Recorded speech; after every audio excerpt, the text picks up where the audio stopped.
Okay आजको topic छ हाम्रो physical property of alkane. Okay last क्लासमा हामीले के डिस्कस गर्यो भने अल्केनलाई हामीले कसरी प्रिपरेसन गर्न सकिन्छ, हाइड्रोकार्बन भनेको के हो, बेसिक कुराहरू हामीले हाइड्रोकार्बनको लास्ट क्लासमा पढ्यौँ। स्याचुरेटेड हाइड्रोकार्बन भनेको के हो, अनस्याचुरेटेड हाइड्रोकार्बन भनेको के हो, हामीले लास्ट क्लासमा एकदमै राम्रोसँग डिस्कस गरेका छौँ है। त्यो भिडियोलाई मैले आई बटनमा राखिदिउँला, त्यहाँबाट स्टार्टिङ गरेर हेर्नु होला है, त्यसपछि एकदमै राम्रोसँग बुझ्नुहुन्छ। ओके त्यसमा हामीले के पढ्यौँ भने प्रिपरेसन एकदमै डिटेलमा पढ्यौँ है, वान बाई वान डिस्कस गऱ्यौँ प्रिपरेसन कसरी प्रिपेयर गरिन्छ भनेर। र आजको टपिक छ हाम्रो फिजिकल प्रपर्टी अफ अल्केन।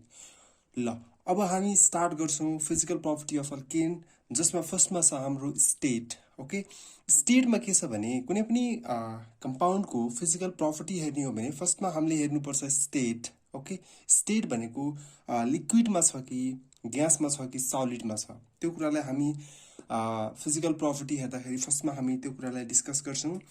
यसको स्टेट के छ भने कार्बन नम्बर 1 देखि कार्बन नम्बर 4 सम्म यो केमा हुन्छ भने ग्यासियस स्टेटमा हुन्छ। ओके त्यसपछि C5 देखि C17 कार्बन नम्बर छ भने त्यो के हुन्छ भने लिक्विड स्टेटमा हुन्छ। एन्ड फर्दरली C18 देखि त्योभन्दा पनि बढ्दै गयो भने हाम्रो अल्केन कस्तो हुन्छ भने वाक्सी सलिड हुन्छ हाम्रो। हेर्नुहोस् त मैले यहाँ वाक्सी सलिड लेख्दै छु। ओके यो सायद बुझिसक्नु भयो होला, यो इन्ट्रान्समा सोध्ने क्वेसन हो। C1 टु C4 मा ग्यासेस स्टेटमा छ कि लिक्विड स्टेटमा छ कि वाक्सी सलिड स्टेटमा छ भनेर यो इन्ट्रान्समा सोध्ने क्वेसन हो हाम्रो। ओके त्यसपछि नम्बर नेक्स्टमा छ हाम्रो सल्युबिलिटी। सल्युबिलिटीमा जब हामी अब म यसमा थोरै लेख्छु, त्यसबाट हामी बुझ्दै जान्छौँ है। अल्केन्स हाम्रो के हुन्छ भने alkanes are non polar so soluble in non polar solvents, त्यही कुरा लेख्छौँ हामी। Alkanes are non polar so soluble in non polar solvent. Okay soluble in non polar solvent. बुझ्नुभयो यसमा नन पोलार सल्भेन्ट, जस्तै CCl4 carbon tetrachloride is a non polar solvent. बुझ्नु है यसमा राम्रोसँग, पोलार र नन पोलारको कन्सेप्ट पनि हामीले अलरेडी पढिसकेका छौँ है। ओके त्यसपछि अब यसमा हेर्छौँ हामी and insoluble in polar solvents. Insoluble in polar solvent. Okay polar solvent हेर्नुहोस् त एकचोटि, नन पोलार सल्भेन्ट जस्तै CCl4 किन सल्युबल छ भने किनभने अल्केन आफैमा एउटा के छ भने नन पोलार हो अल्केन चाहिँ। ओके त्यसपछि वाटर सपोज गरौँ H2O भनेको हाम्रो के हो पोलार सल्भेन्ट हो। पोलार सल्भेन्टमा अल्केन चाहिँ इन्सोलुबल हुन्छ, ठिक छ। ल त्यसपछि अब हामी जाउँ बोइलिङ पोइन्टमा। ओके यसको बोइलिङ पोइन्ट के हुन्छ त त्यो कुरा पनि हामी हेर्छौँ अब। ल अब नम्बर सीमा छ हाम्रो बोइलिङ पोइन्ट। हेर्नुहोस् त नम्बर सीमा हाम्रो छ बोइलिङ पोइन्ट। बोइलिङ पोइन्ट हाम्रो के हुन्छ भने directly proportional to the molecular weight divide by number of side chain. मतलब साइड चेनको मिनिङ के हुन्छ भने नम्बर अफ आइसोमर कतिवटा बनिरहेछ त्यसमा, त्यही कुरा लेख्छौँ हामी। Boiling point is directly proportional to molecular weight divided by number of side chain. Okay number of side chain. अब यो कस्तो केसमा लागु हुन्छ भने यो फर आइसोमेरिक अल्केनको लागि चाहिँ हामीले के गर्छौँ भने नम्बर अफ साइड चेन यसमा राख्ने गर्छौँ है। एन्ड त्यसपछि अब अर्को के छ भने बोइलिङ पोइन्ट हाम्रो केसँग डाइरेक्टली प्रोपोर्सनल छ भने भ्यान डर वाल फोर्स अफ एट्र्याक्सन है। भ्यान डर वाल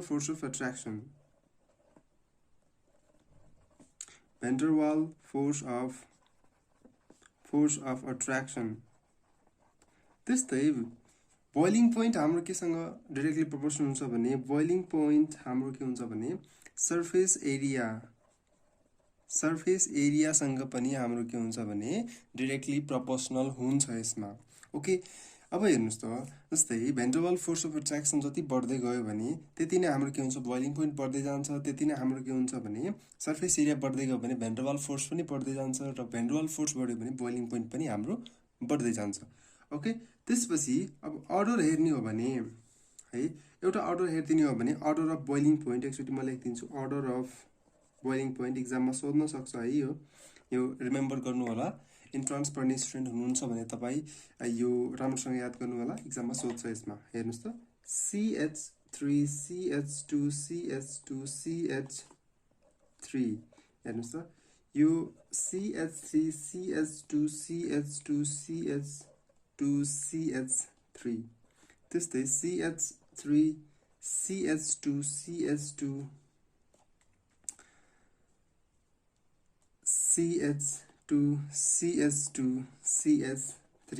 अब हेर्नुहोस् त यसमा के हुन्छ भने अर्डर के हुन्छ भने यसरी हाम्रो बोइलिङ पोइन्ट सबैको बढ्दै जान्छ है। अर्डर अफ बोइलिङ पोइन्ट चाहिँ हाम्रो यसको यो छ।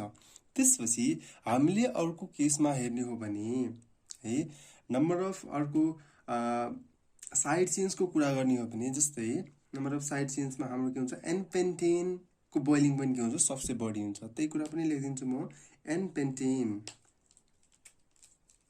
ल म यतै लेखिदिन्छु।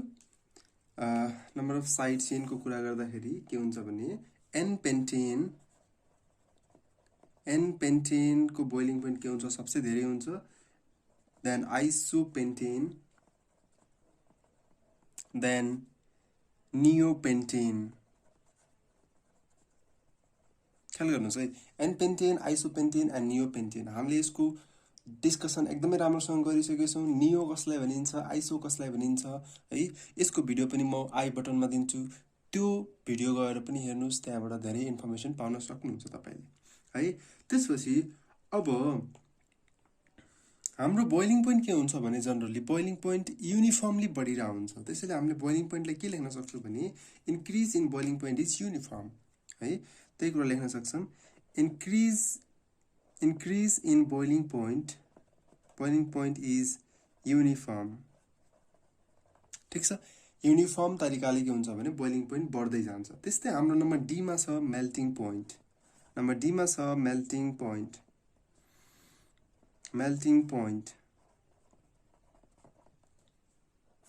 हाम्रो यसमा के हुन्छ भने मेल्टिङ पोइन्ट इरेगुलर भेरिएसनमा अगाडि बढिरहेको हुन्छ। त्यसलाई हामीले लेख्न सक्छौँ irregular variation in melting point. Irregular variation in melting point. त्यस्तै यदि मेल्टिङ पोइन्ट बढ्यो भने के हुन्छ भने यसमा ओसिलेसन भइरहेछ भन्ने कुरा यसले इन्डिकेसन दिन्छ। त्यस्तै increase in melting point so oscillation effect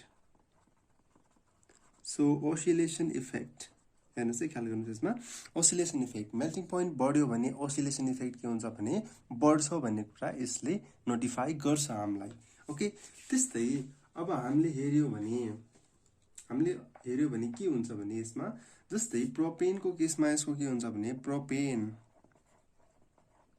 प्रोपेनलाई हामीले 86 केल्भिनमा राख्छौँ भने ब्युटेनमा के हुन्छ भने ब्युटेनको मेल्टिङ पोइन्ट के हुन्छ भने 138 केल्भिन हुन्छ र पेन्टेनको के हुन्छ भने 143 केल्भिन हुन्छ। अब यसको मिनिङ कसरी बढ्दै जान्छ भने ओसिलेसन तरिकाले बढ्दै जान्छ।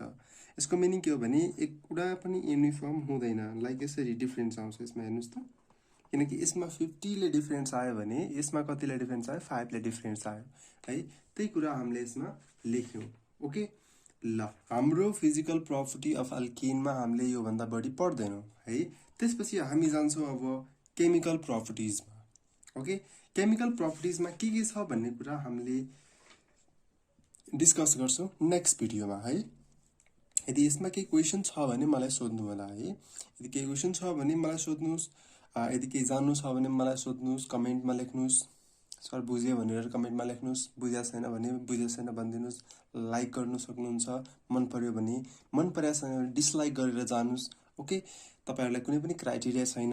यदि मसँग पर्सनली कन्ट्याक्टमा आउन चाहनुहुन्छ भने मैले फोन नम्बर पनि भिडियोमै प्रोभाइड गरिदिन्छु। मैले भिडियोमै प्रोभाइड गरिदिएको छु। डिस्क्रिप्सन लिङ्कमा गएर जानुहोस्।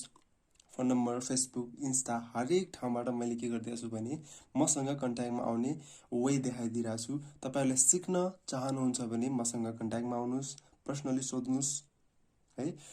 त्यसपछि हामी पर्सनली डिस्कस गर्छौँ है। मैले सकेसम्म हजुरहरूलाई इम्प्रुभ गराउन कोसिस गर्नेछु। ओके, आजको लागि यति गरौँ। Thank you.